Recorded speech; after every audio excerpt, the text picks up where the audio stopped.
Are you running an ad campaign for your firm and feel like you're paying for clicks that are going nowhere? This episode is your wake up call. Learn how family law firms are burning through ad budgets and the simple fix that could save you thousands.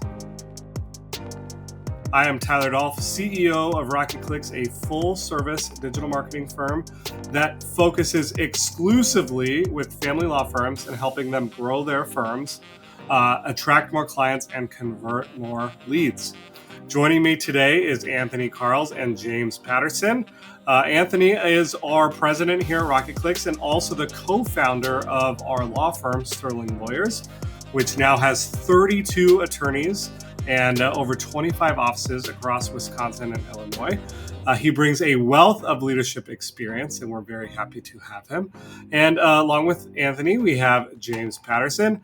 James is our revenue operations director and our paid media expert here at Rocket Clicks. He's worked on hundreds of law firms. He's been in the weeds. He's managed people, done all of the things to help law firms grow. And we are very excited to have you both on the episode today. Okay, we're going to dive into negative keywords, one of the most overlooked yet powerful tools in Google Ads and Bing Ads. Hopefully, you walk away knowing how to protect your ad budget and attract only those leads that matter. Guys, appreciate you being here. We are continuing our series in the paid ads category. And a big subject today is negative keywords. And being a novice myself when I started here in this business, we talked a little bit about the importance of negative keywords. Like, well, why would I want to use negative keywords? And it's evolved obviously a lot over the last few years. But James, we take over a lot of accounts, new law firm clients, and I feel like I'm always hearing about the wasted spend in these accounts. Tell us a little bit about the reason for this waste and why negative keywords are such a necessity for family law firms. Yeah, negative keyword lists or even just negative keywords added specifically at the campaign and ad group level where it makes sense is a huge miss by a lot of Google Ads accounts out there. A lot of times when we take over new clients and we're taking a look at kind of how things are set up and doing our initial auditing, this is one of the first places that we'll look. Unfortunately for the past agency, it's always a really unfortunate presentation to show the client where they've mismanaged their spend and spend a decent amount of dollars on maybe services that they don't actually do or just quite frankly junk that's irrelevant to their business at all. So we really think negative keyword lists are critical to having a good paid media strategy. Especially as Google's got a business model too, right? Like they want advertisers to spend dollars there. There's all kinds of searches that are going on constantly that Google might match with a keyword that you're targeting. If you're not using negative keyword lists properly, you're going to let Google run the show there and decide when and where to show your ads all over the place. And what we find a lot of times is a ton of wasted spend. But I thought Google was the authority, James. I thought we should just blindly trust them. Turns out, there might be some better ways to do it. There's, we want to maybe at times test out some of those new features, but jumping fully into the deep end is not something we ever advise in terms of Google's preference of how ad accounts are set up. Totally agree. Tony, I know you built the very first ad account at Sterling when you were building the law firm over there. Any perspective that you saw over the years through the use of negative keywords as an opportunity to reduce waste? It's like as a business owner, you're always looking for ways to make more money. Well, one way you could do that is by increasing prices. Another way you can do that is by reducing expenses, right? And wasting spend is an expense. We've prior to opening the law firm, I had a lot of experience in paid search. It's kind of how I was brought into marketing. So we knew right away kind of how to think about this. And I would say, we didn't absorb a whole bunch of costs up front that we couldn't really learn anything from because we were targeting the right stuff. So like there's a lot of, when you use some of Google's suggestion tools, like they're going to tell you if you're in Menominee Falls that you should bid on Menominee Falls lawyer. The long tail version of that is that's lawyer for any type of lawyer. And like we've seen queries in there that are like equine lawyer, dog lawyers, cat lawyers, all kinds of nonsense that you really don't want those leads calling you or going to your website and like telling Google that this is something relevant. But Google's not going to like highlight it because you don't. One of the problems in these ad accounts is they're small, so you don't get most of the data because Google will only show you a certain percentage of the data, and the rest of it's just hidden. So being attentive to your search query reports and then trying to like surmise when you're seeing weird things in there, what theme or what category am I not really thinking about? And I'm like just letting a bunch of stuff bleed in. So there's just a lot of things that we really did and thought about from a Sterling perspective. Yeah, obviously building right the first time is optimal, but I'm assuming a lot of our listeners have explored paid advertising and are hearing us and what's this negative keyword thing? So James, if I'm building a negative keyword list, do I just put a bunch of words that I don't think are relevant in this list, or talk to us more about how this works? Yeah, the way that we phrase it is we like to think in themes, not just terms. Is really our ideology on it. So yeah, when you think about an account and all the potential searches that could exist, you might find yourself with this massive list of different keywords that you want to kick out. The problem with that is that you don't really know if, maybe a specific campaign you're running would maybe want to have one of those searches if you're going to have a conflict there. The management side of making sure that the right keywords are in there as the list expands and scales over the course of time as you launch new campaigns and get more data and more search terms reports are reviewed and things like that. What you're going to find yourself is with this massive, really unmanageable list. If you start early with categorizing the different types of terms that you want to block and tackle outside of your campaigns, you're going to have a much better time in the future. And the beauty of that approach as well is as you're defining those different themes, you can then start to specifically know where to put these search terms. So it just creates an entirely more manageable approach to it. I think I know Tony's had a lot of experience with this as well.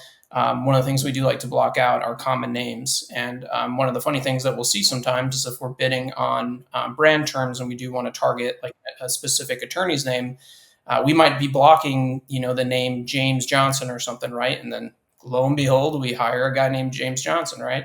Well, up until that point, we could be bidding for this random person, wasting dollars there potentially. But then also, as soon as we do have somebody like that come in, we can easily reference that list. It's not like, oh crap, let's pull this massive list and try and figure out what's blocking this campaign from serving. We can very easily know, oh, we got that names list. That's where it's happening. Boom. It's a lot better that way. So it's both better from like management long term to organize into themes, as well as just like being really efficient in terms of activating those lists to block and tackle things that aren't relevant to you. And so just so I'm clear, if I'm searching for James Jones and he's on our keyword list and he's a celebrity or a Packer wide receiver or whatever, he's going to come up. Our ad's going to come up. We're going to spend money on that ad. Yeah. Because we've told Google, if anybody searches James Jones, I want to be there. Yeah. And the more likely use case, Tyler, is you're bidding on the term divorce lawyer in a phrase match, and then James Jones is going through a divorce, and the query is actually going to be James Jones divorce lawyer, which is what would you call it? More voyeuristic type search query, because they're just curious about what's happening in that divorce. They're never going to convert, but you're going to show your ad that now the user thinks you're relevant for the James Jones divorce, and you're not at all. So we see a ton of that. Both the other thing we'll see is lawyer names. So we'll see this in the celebrity side, and then we'll see with the lawyer name side. So a lot of users online will use Google as a phone book, and they'll type in an attorney they think they know, but they don't know their number. So they'll type in James Patterson divorce lawyer, Menominee Falls, and then they'll just call whoever's ads is showing up. And if James Patterson doesn't work at your firm, guess what the caller does? They hang up and they call the next one. but they clicked on your ad. You've spent $32 now, and you're probably not going to get that search query report that says you spent $35 on this really obscure keyword that isn't going to matter. So like you have these like death by a million cuts in these accounts that because you don't get all the data and you haven't thought in keyword themes, you just waste a ton of money and you don't know where it's being wasted. I think we hear all the time, our clients will come in and say, yeah, I tried paid search, didn't work. Not for me. My assumption is that a lot of the times they weren't doing this the right way, because it can be a great accelerant for law firms. We've seen it at our own firm and many of our clients' firms, but it's got to be done the right way. Yeah, Go ahead, Jay.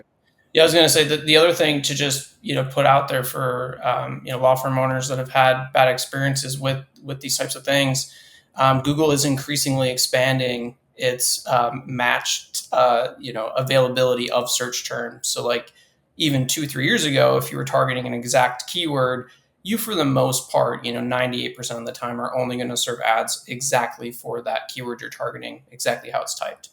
Now, here in 2025, it is not that way at all. There's all kinds of what they call close variants, and it's Google, again, kind of taking liberties in terms of, well, the advertiser's looking for this keyword. We think this is pretty close, to Tony's point, with the specific attorney who doesn't work here, but it has divorce lawyer in the name. So there's liberties being taken that way too. So really the only way you can catch that proactively versus reactively is to have a really good negative keyword list organized by themes kind of at the forefront there. Yeah, well, I mean, when we originally implemented this, because we didn't do this right away at Sterling with the names. That was something like we saw in the first, probably call it 6 months, and I'm like, man, I hate doing these search reports with all these stupid names. Like, who are all these people? And then I started noticing, like, Alex Rodriguez went through a divorce, and I'm like, why are we showing for that query? And there was like a bunch of names, and I started looking names up. I'm like, oh, those are our competitors. Like, those are the attorneys in town. And I'm like, perfect. All of these cost me like $35 to $50 a click, and like it adds up really fast, and it's a ton of budget. So as soon as we got rid of them, we saw a reduction of our cost per lead, and we could reallocate that budget to go after stuff that worked instead of like all this random garbage. So it's so important. It's so overlooked. It's the boring work in a paid search account, honestly. But just like a great football team, you need a good line, and they're going to do the boring, dirty work. And like this is the boring, dirty work in a paid search account. And so there's like an actual report that shows you every term you're bidding on. Is that what we use? Yeah. Yeah, the search terms reports, that's going to be your best friend in terms of, especially after you start building your list, hopefully up front, as you add to it and maybe test out different campaigns and targeting different keywords. Continuously looking at your search terms report is going to be really massive to keeping those lists really well maintained and added to as search behaviors change and things like that. So you can block out a significant amount just by kind of doing the basics up front, but you're going to want to be looking at your search terms reports to some frequency. It's going to kind of depend on what's the level of spend you have in there, what's the scale of the number of keywords you're targeting, things like that. Are you using primarily exact and phrase match, which is what we generally recommend with clients, or are you primarily using broad match? That's going to significantly impact the amount of search terms that you may be looking at. But definitely working with your team or agency to be looking at search terms regularly is definitely really critical to, great, I've got all these awesome keyword lists, I'm feeling good, we're blocking and tackle. No, that it's gonna, over the course of time, as again, Google takes different liberties with these close variants and stuff, there's going to be new stuff that you're going to want to be continuously adding. The flip side to this, I know we're talking a lot about exclusion and cost savings. There's also potentially opportunities in the search term report as well. Is there maybe a keyword we should be targeting, build out a net new campaign where we can make, the ad creative and landing page more specific to it. So it kind of works on two fronts, both, maybe potential opportunities as well as cost savings. Love it. And, I'm listening and hearing you guys talk about, and I live in this, like, every day with you guys, and I'm overwhelmed. I'm like, there's so much here that has to be done. What advice can you give to a law firm owner who's listening to this, who's as overwhelmed as I am? I mean, is it simply like find an expert, or are there little steps that they can take to refine their list a little bit and save some money? James, do you want to rant about PMAX, or do you want me to? I was giving PMAX a tough time on their last revenue roadmap, so I think it's time for you, Tony, to lead the charge here, so Google doesn't. We get a lot of accounts where primarily all the budget and spend is being done on PMAX, and it's what PMAX is. Yeah, it's called Performance Max, but it basically gives Google ultimate liberty to do whatever Google thinks is right, and it's where we see the most waste all over the place. Because they will, if you're a divorce lawyer, they're going to bid on things like divorce, but that's going to bring in a whole bunch of random queries because divorce is a very broad term. And if you look at all the variants that have divorce in it, lawyer is one of them, but it's one of like 200, 300,000. And most of them, they're not going to convert for you. So, same thing with lawyer. Like, lawyer will be part of that group. And there are tons of different types of lawyers that people search for. Like, that's why we literally have a list of different law types that we do negatives for because that crap got into our account. So, and it's not just like the big ones, like the big obvious ones. If you're a family firm, get rid of personal injury. But did you think of equine? Did you think of like that? Because there's actually a fair amount of search traffic on equine lawyers for horses. Like, are you really thinking about this? Dog breeding is another one. There's a decent amount of traffic for that type of term. And you just waste your money on stuff that's never going to go anywhere. So, so we get these accounts that have this set up with PMAX, and like the biggest opportunity is if that's if that's all you're hearing from your agency, you're in a bad spot. If all you're hearing is PMAX, PMAX, PMAX, PMAX, PMAX, and you don't have really, really, really good conversion down the funnel, like your conversion offline from a hire isn't going back into Google, which I've never seen a client do that. We don't even have enough data at Sterling to do that. It's not going to be optimizing for the right things. You're just going to waste a ton of money. And like, not only from like what's let in, but from how it's optimized. And if you're hearing a lot of details and you're like, I don't know where to start. If you're hearing from your agency that you just do PMAX, you have a problem. Yeah, I think that Google created it to be the easy button, It right? is, Because this is overwhelming. It's totally overwhelming. Any business owner can just set up a PMAX campaign. That's why we make fun of it. It's like you have ad agencies that like push this crap. That's their primary tactic. And it's like the business owner could have set that up. Like they didn't push button, get results. Yeah, push button. In a budget. Push button, waste budget. Man, that's wild to think about. And so the opposite of that, right, is our approach where we're in the weeds. We're looking at every single word. Just to go even deeper, James, there's the ideology around like guarding our campaigns from even an intricate individual word standpoint. Can you talk to us a little bit about that? Yeah, for sure. So obviously, if you're building out your campaign structure really well, you should have specific ad groups for different services and sub-services, right? So you might have a divorce campaign that has an ad group for mediation and then an ad group for contested. If you're not doing a good job with negative keywords, then at the ad group level, what can sometimes happen is the mediation and contested divorce keywords or search terms are actually going to a whole different ad group that you have in there. Maybe it's just divorce lawyer, location. So by having the exclusions at the ad group level, you can make sure the right keywords and right searches are going to the best ad group possible. And the advantage is that you can give them a much better experience, right? So then the ad creative matches what the keyword intent is supposed to be. They're not looking for divorce mediation, but are now seeing contested divorce language. Like, well, that's not what I wanted anyways.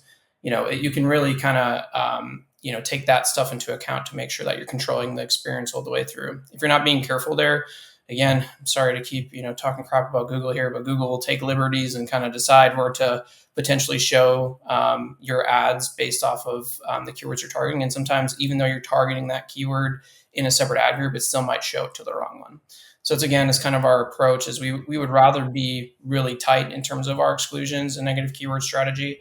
That way we can ensure if somebody's searching for a specific search, they're getting ad creative related to that specific search and they're getting a landing page that's then specific to that search as well.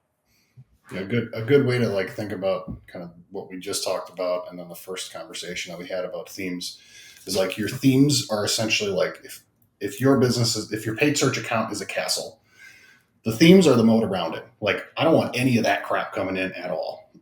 But then there's like there's like one way in, and like you want to make sure you're directing traffic well. And like the ad group accounts are how you like make sure you don't fall off the bridge into the moat, like, which is what you don't want to do, right? Because that's where all the sharks with laser beams on their heads are sitting, or where your budget's getting wasted.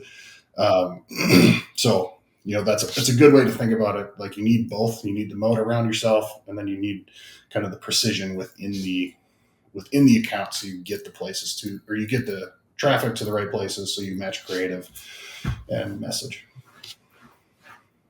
Holy cow, guys. It sounds like there's a right way to do this and a wrong way to do this. And it's so easy to get caught up in all of the intricacies and dials and buttons in the back end of an ad account. And so if you're listening to this and you're as overwhelmed as I am, please reach out to our team. We have an incredible team of experts that lives in this stuff, and they do an amazing job. And as you heard today, the level of expertise needs to be high. We're talking about the opportunity to save real money when building a strong family law firm that is going to allow you to reinvest those dollars back into your future growth. So, gentlemen, really appreciate the summary today. Appreciate the opportunity to connect. If you found this episode valuable, then you will love our next episode on specific keyword categories, how to structure your ad strategy to attract high quality family leads. Click the link to check that episode out, and we will see you there.